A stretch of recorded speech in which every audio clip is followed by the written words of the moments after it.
आपका स्वागत है आपके अपने YouTube चैनल ब्रेन मैथ्स में। इस क्लास में रेलवे ग्रुप डी एग्जाम के लिए मैथ के बहुत ही जानदार, शानदार और जबरदस्त क्वेश्चन कराए जाएंगे। एकदम रेलवे ग्रुप डी एग्जाम के पूरे एग्जाम के पैटर्न पर ही आधारित क्वेश्चन होंगे और जितने भी क्वेश्चन कराए जाएंगे लास्ट तक आप एकदम क्लास को देखिएगा। एकदम जानदार, शानदार, जबरदस्त क्वेश्चन कराए जाएंगे। बाकी हम आते हैं अपने क्वेश्चन नंबर फर्स्ट पे। एकदम ट्रिक के माध्यम से सॉल्व किया जाएगा सेकंडों में क्वेश्चन को।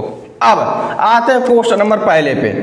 बोला है एक चुनाव में केवल 2 उम्मीदवार थे, उनमें से एक उम्मीदवार को 40% मत मिले और वह एक अन्य उम्मीदवार से 298 मतों से हार गया।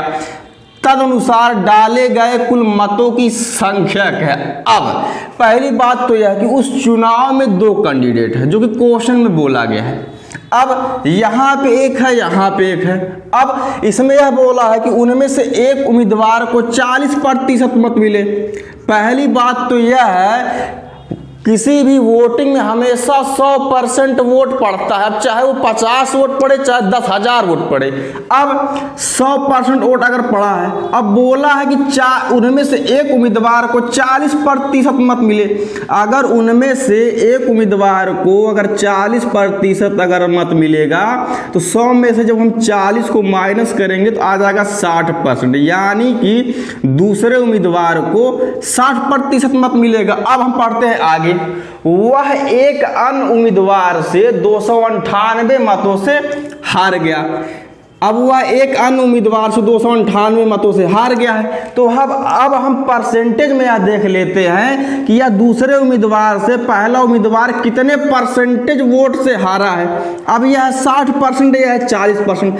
अगर हम 60% में से अगर हम 40% को अगर हम माइनस करेंगे तो भैया आ जाएगा 20%, यानी कि परसेंटेज में हारा है 20% से और संख्या में हारा है 298 वोट से, यानी कि 20% वोट का मान हो जाएगा 298 वोट के बराबर। अब बोला है कि तदनुसार डाले गए कुल मतों की संख्या कितनी थी।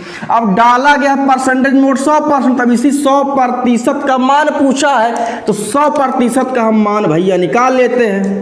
100% बराबर अब 298 गुणे 100 बटे 20। अब हम इसको सॉल्व कर लेते हैं। 20 एकन्ने 20, 20 पंजे 100। अब 298 में जब हम 5 से गुणा करेंगे, 5 8 40 के 0 हाथ में लगा 4, 5 9 45, 4 49 के 9 हाथ में लगा 4, 5 दूनी 10 4 14, यानी कि डाले गए कुल मतों की संख्या है 1490, जो कि ऑप्शन नंबर हमारे सी में दिया गया है। अब हम आ जाते हैं अपने क्वेश्चन नंबर नेक्स्ट पे। हमारा क्वेश्चन नंबर नेक्स्ट है 3 गुणे 38 गुणे 537 गुणे 1256 में इकाई का अंक कौन सा है। इकाई का अंक मतलब ये इसको बोलते इकाई का अंक, लास्ट वाला अंक, या हम यह भी कह सकते हैं कि लास्ट वाला जो अंक होता है यानी कि ये वाला, इसी को बोलते हैं भाई साहब इकाई का अंक।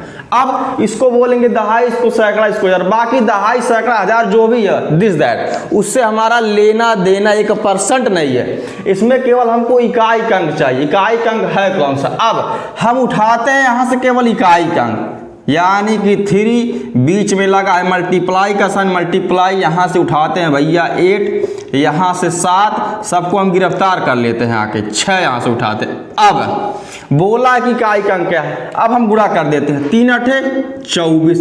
अब इसमें इकाई का अंक 4 है। अब हम 4 का गुणा 7 से करेंगे, बहुत ही आसान तरीका है। 4 7 28।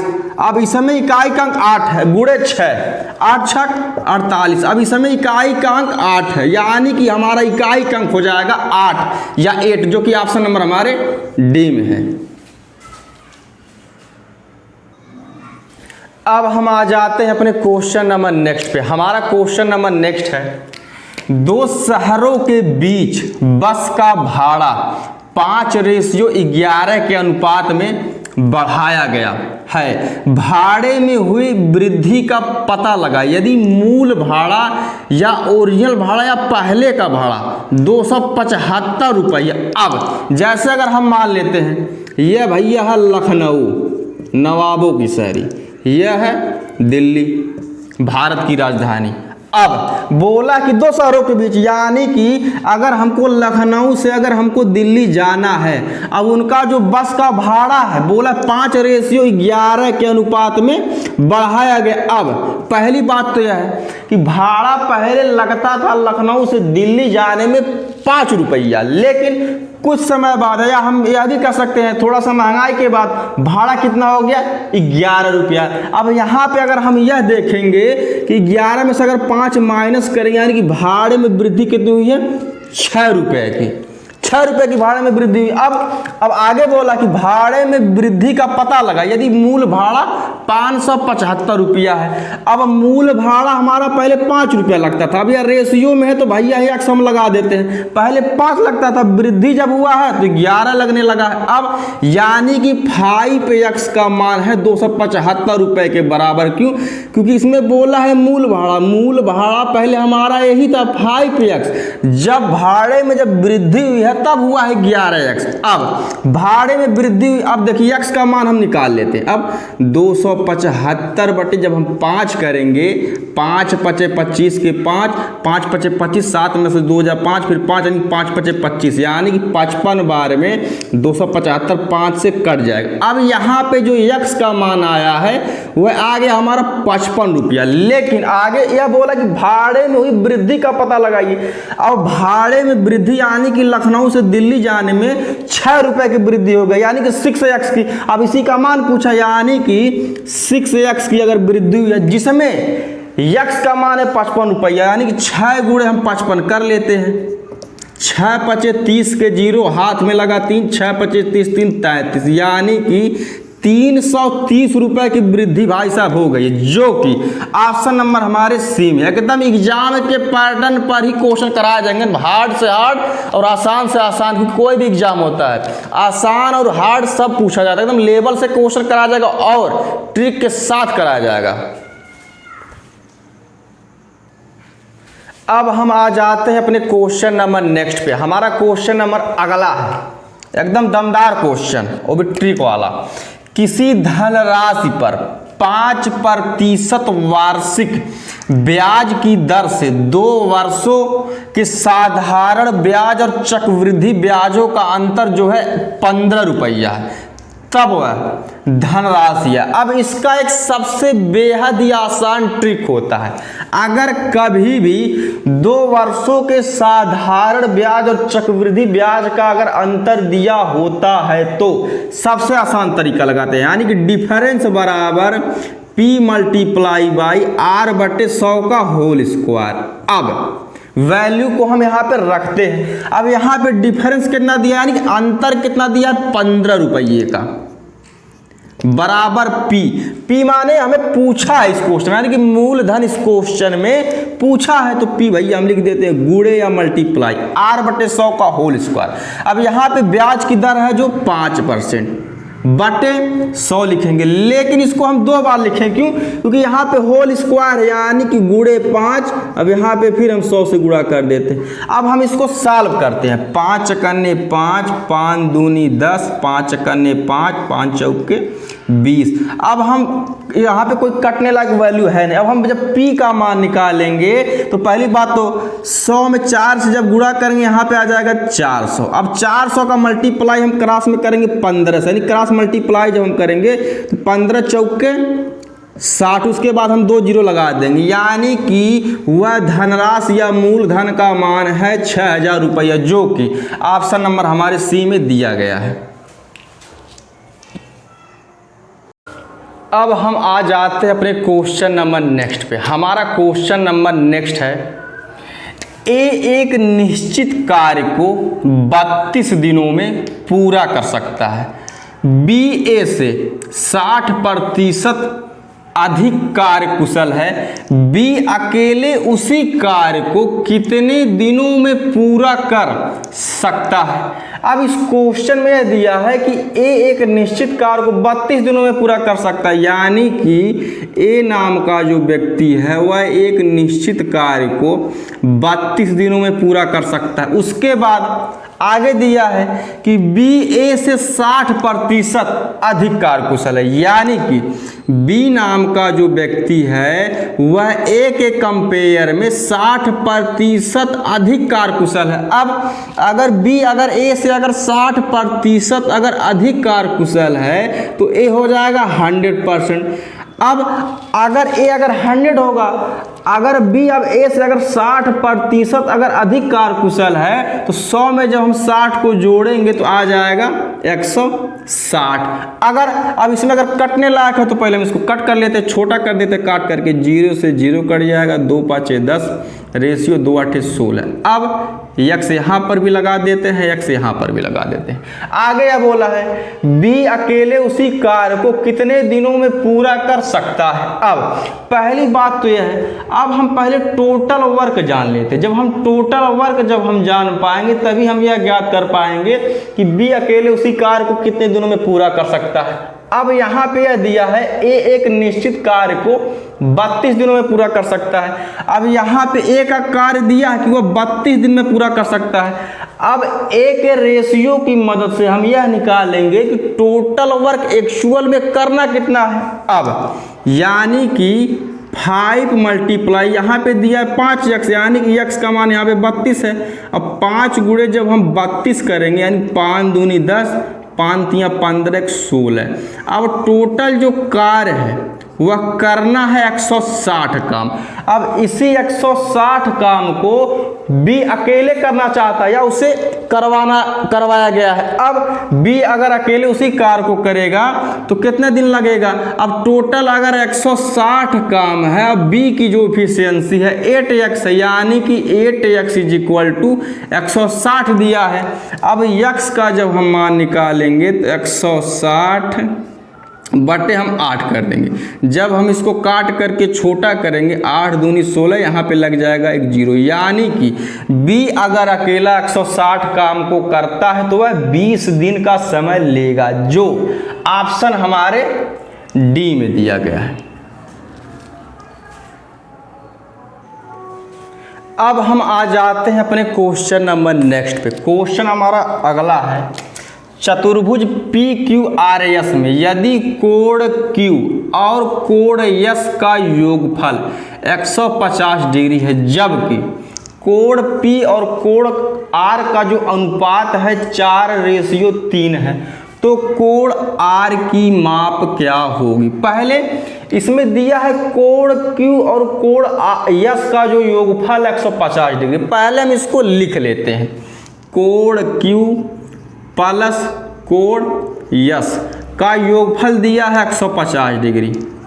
अब इसमें बोला है कि जबकि कोण P और कोण R का अनुपात 4:3 है, लेकिन पहले अब हम यह जान लेते हैं कि चतुर्भुज के चारों कोणों का जो योग होता है वह 360 डिग्री होता है, और जिसमें कोण Q और कोण S का मान हमको पता है, यानी कि इन दोनों का योगफल दे दिया गया है 150 डिग्री है।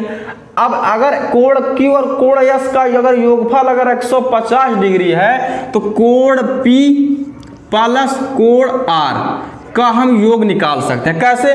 क्योंकि चतुर्भुज के चारों कोणों का योग अगर 360 डिग्री होता है तो 360 डिग्री में से हम जब कोण Q और कोण S के योगफल को जब माइनस करेंगे यानी कि 150 डिग्री, तो कोण P और कोण R का योगफल हमको पता चल जाएगा, यानी कि 0 में से 0 जाए 0, 6 में से 5 जाए 1, 3 में से 1 जाए 2। अब कोण P और कोण R का योगफल है 210 डिग्री, जिसमें अब इनका अनुपात क्या दिया है 4:3, यानी कि कोण जो P का जो रेशियो है 4 है और जो कोण 3 का रेशियो 3 है। अब रेशियो में है तो x हम लगा देते हैं। अब इन दोनों को जोड़ करके हम 210 डिग्री के बराबर कर देते हैं, = 210 डिग्री। अब 4x में जब हम 3x को जोड़ेंगे तो आ जाएगा 7x या 7x, 7x बराबर 210 डिग्री। अब हम जब x का मान निकालेंगे 7 करने 7, 7 3 के 21, उसके बाद 0 लग जाएगा, यानी कि यक्स का मान आ गया 30 डिग्री। अब इसमें यह बोला है कि कोण आर की माप क्या होगी, जिसमें कोण आर का रेशियो दिया गया है 3x। अब हमको कोण आर की माप निकालनी है, यानी कि 3x इज इक्वल टू, यानी कि 3 गुणे, अब x का हमारे यहाँ पे दिया है 30 डिग्री, तो 3 गुणे हम 30 कर देते हैं, 30 दिया 90 डिग्री, यानी कि कोण आर की जो माप हो जाएगी वह 90 डिग्री हो जाएगी, जो ऑप्शन नंबर हमारे ए में दिया गया है। अब हम आ जाते हैं अपने क्वेश्चन नंबर नेक्स्ट पे। हमारा क्वेश्चन नंबर नेक्स्ट है 10 पे पावर 150 भागे 10 पे पावर 146। अब यह घातांक का क्वेश्चन है, इसको बोलते हैं बेस, इसको बोलते हैं पावर, लेकिन इसका एक नियम होता है। पहली बात तो हम इसको क्वेश्चन को एक बार और लिख लेते हैं। 10 पे पावर 150 भागे 10 पे पावर 146। अब इसका नियम यह होता है कि अगर इसका बेस अगर समान होता है, जैसे यहाँ पर भी बेस 10 है, यहाँ पर भी बेस 10 है, यानी कि बेस या आधार सेम है, और उसके बीच में अगर डिवाइड का साइन होता है तो पावर आपस में माइनस हो जाते हैं। जैसे a पे पावर m डिवाइड a पे पावर n। अब यहाँ पे बेस सेम है और बीच में अगर भाग का साइन है, डिवाइड का साइन है, तो हम बेस को लिखते हैं एक बार, उसके बाद हम पावर को माइनस कर देते हैं, यानी कि m माइनस n। अब सेम प्रोसेस यहाँ पर भी वही लगेगा। अब यहाँ पे अगर डिवाइड का साइन है तो हम बेस को या आधार को हम लिखेंगे एक बार। अब डिवाइड का साइन है तो हम पावर को आपस में माइनस कर देते हैं, यानी कि 150 माइनस 146। अब 10 पे पावर 150 में से अगर हम 146 को माइनस करेंगे तो आ जाएगा 4। अब इसका मतलब यह है कि 10 का गुणा 4 बार करना है, लेकिन सबसे आसान तरीका हम 1 लिख देते हैं, उसके बाद हम 4 बार 0 हम बढ़ा देते हैं, क्योंकि 10 पे पावर 4 है, यानी कि 1 0 2 0 3 0 4 0, यानी कि इकाई, दहाई, सैकड़ा, हजार, 10,000। अब हमारा आंसर हो जाएगा 10,000, जो कि ऑप्शन नंबर हमारे डी में है।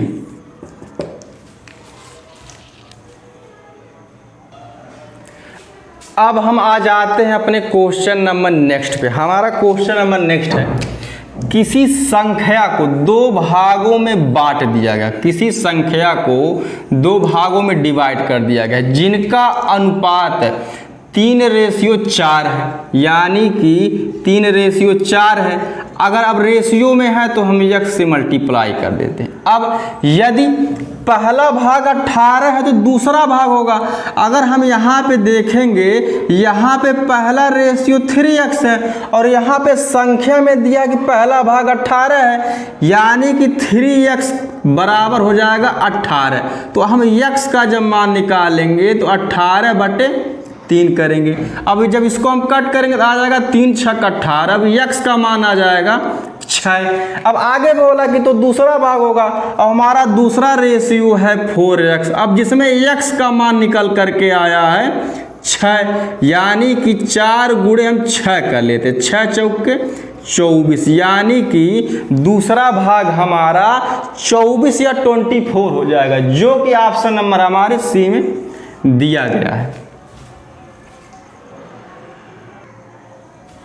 अब हम आ जाते हैं अपने क्वेश्चन नंबर नेक्स्ट पे। हमारा क्वेश्चन नंबर नेक्स्ट है, एक कार्य को करने में 6 घंटे का समय लेता है, उसी कार्य को पूरा करने में बी को 12 घंटे का समय लगता है। यदि ए और बी दोनों मिलकर एक साथ कार्य पूरा करे तो कार्य के पूरा होने में कितना समय लगेगा। अब यह क्वेश्चन तो आप लोगों ने इस टाइप का क्वेश्चन बहुत किया होगा। यह क्वेश्चन आसान होता है, बाकी आसान और हार्ड क्वेश्चन हर एग्जाम में आते, लेवल को मेंटेन रख करके ही एग्जाम का पैटर्न बनाया जाता है। बाकी हम आते हैं अपने क्वेश्चन के सॉल्यूशन पे। अब इसमें यह दिया है कि ए एंड बी, यानी कि इसमें 2 लोग हैं, ए है और ये बी है। अब ए नाम का जो व्यक्ति है वह कार्य को करता है 6 घंटे में और उसी सेम कार्य को बी करता है 12 घंटे में। अब अब पहली बात तो यह है, अब हमको यह जानकारी नहीं है कि टोटल जो कार्य है वह करना कितना है, तो हम इन दोनों का ले लेते हैं एलसीएम। जब हम एलसीएम ले लेंगे तो हमको यह जानकारी हो जाएगी कि टोटल काम करना कितना है। अब जब 6 और 12 का जब हम एलसीएम लेंगे तो आ जाएगा 12। अब 6 करने 6 करो, 6 दूनी 12, 12 करने 12, यानी कि अब टोटल काम है 12। अब ए नाम का जो व्यक्ति है वह एक दिन में 2 काम करता है और बी एक दिन में 1 काम करता है। अब बोला है अगर ए और बी अगर दोनों साथ में अगर मिल जाते हैं तो कार्य को पूरा होने में कितना समय लगेगा। अब हमारा जो टोटल वर्क है 12 है। अब एक दिन का ए का काम है 2 और एक दिन का ए का काम है 1। अब हम दोनों के इफिशियंसी को हम ऐड कर लेते हैं और टोटल वर्क से भाग जब हम दे देंगे तो हमको यह पता चलेगा ए और बी मिलकर दोनों कितना काम करेंगे। अब ए करता है 2 काम एक दिन में और ए 1 काम, 2 में 1 को जोड़ेंगे आ जाएगा 3। अब हम जब 3 को जब 12 से डिवाइड करेंगे आ जाएगा 3 चौके 12, यानी कि 4 घंटा। यानी कि ए और बी दोनों मिलकर जब कार्य को जब साथ में पूरा करते हैं तो 4 घंटे का समय लगता है, जो कि ऑप्शन नंबर हमारे डी में दिया गया है। अब हम आ जाते हैं अपने क्वेश्चन नंबर नेक्स्ट पे। हमारा क्वेश्चन नंबर नेक्स्ट है, यदि क्रय मूल्य और विक्रय मूल्य का अनुपात 5:6, यानी कि सीपी यहाँ पे 6 दिया गया कास्ट प्राइस और एसपी दिया गया है 6। अब बोला कि तो लाभ का प्रतिशत होगा, तो पहले यहाँ पे यह दिया गया क्रय मूल्य जो है यानी कि सीपी जो है 5 है, रेशियो एसपी यानी कि 6 है। हम इसको इस तरीके से भी मान सकते हैं कि सामान को 5 रुपए में खरीदा गया और 6 रुपए में बेचा गया, यानी कि कम में खरीद करके ज़्यादा में बेचा गया। और सामान को जब कम में खरीदते हैं और ज़्यादा में बेचते हैं तो भैया लाभ होता है। अब 5 में अगर खरीदे हैं, अगर 6 में अगर बेचे हैं तो हमको 1 रुपये का लाभ होगा, यानी कि प्रॉफिट इज इक्वल टू या लाभ इज इक्वल टू 1 रुपया। अब बोला है कि तो लाभ प्रतिशत क्या होगा, तो लाभ प्रतिशत हम निकाल लेते हैं। लाभ प्रतिशत बराबर होता है लाभ गुणे 100 बटे क्रय मूल्य। अब जिसमें लाभ होता है 1 रुपया गुणे 100, अब बटे क्रय मूल्य हमारा 5 है तो 5 से हम इसको डिवाइड कर देते हैं। 5 करने 5, 5 दूनी 10, 20 करना 20, यानी कि 20% हमारा लाभ आ जाएगा, जो कि ऑप्शन नंबर हमारे ए में दिया गया है। अब हम आ जाते हैं अपने क्वेश्चन नंबर नेक्स्ट पे। हमारा क्वेश्चन नंबर नेक्स्ट है, 2 संख्याओं का महत्तम समापवर्तक 144 तथा लघुत्तम समापवर्तक 864 है। यदि एक संख्या 96 है तो दूसरी संख्या क्या होगी। अब इसका एक होता है फार्मूला, यानी कि लस गुणे मैस या लस पे, बात एक ही है, गुणे मैस पे बराबर पहली संख्या गुणे दूसरी संख्या। अब यहाँ पे इस क्वेश्चन में जो वैल्यू दी गई होगी, यानी कि जिसका मान दिया होगा हम उसके वैल्यू को हम क्वेश्चन में हम यहाँ पे फार्मूले में पुट कर देंगे। अर्थात अब यहाँ पे दिया गया महत्तम समापवर्तक 144 है तो महत्तम समापवर्तक यहाँ पे हम लिख देते हैं 144। अब लघुत्तम समापवर्तक 864 है तो लसापे के नीचे हम लिख देते हैं 864 बराबर का साइन लगा देते हैं। अब बोला है कि यदि एक संख्या 96 है तो हम 96 लिख लेते हैं। तो बोला है कि दूसरी संख्या क्या, यानी कि सेकंड नंबर पूछा है। अब इसको हम काट पीट करके हम सॉल्व कर लेते हैं। अब 12 से अगर हम कट करेंगे तो 12 8 96 और 12 से हम 144 को कट करेंगे तो 12 बरहिया में 144। अभी भी ये कटेगा, 4 दूनी 8, 4 तिया 12। अब 2 से 3 कटेगा नहीं, लेकिन अब 2 से कटेगा 864। कैसे, 2 एकन्ना 2, 2 चौके 8, 2 तिया 6, 2 दूनी 4। अब बचा है 432 गुणे 3, तो हम मल्टीप्लाई कर लेते हैं। 3 दूनी 6, 3 त्रिका 9, 3 चौक 12, यानी कि दूसरी संख्या हमारी हो जाएगी 1296 या 1296, जो कि ऑप्शन नंबर हमारे सी में दिया गया है। इस सेशन का यह लास्ट क्वेश्चन है। आपसे एक रिक्वेस्ट है, बाकी मैं रिक्वेस्ट हमेशा करता ही रहता हूं कि सेशन को लाइक, शेयर एंड सब्सक्राइब करते रहे, और कंटेंट में एकदम 110% हमेशा दम रहेगा। क्यों? क्योंकि अगर आपका एग्जाम, पहली बात तो आरआरबी ग्रुप डी का शायद हमारे ख्याल से अगस्त या सितंबर में संभावित है, इसीलिए सेशन को लाइक, शेयर, सब्सक्राइब करते रहे, जिससे हमको मोटिवेशन मिलता रहे। और क्वेश्चन हमेशा, कंटेंट को हमेशा छांट करके ही क्वेश्चन को लाया जाता है, ये नहीं कि चाहे जहाँ चाहे जो क्वेश्चन करा दिया जाए। बाकी धन्यवाद।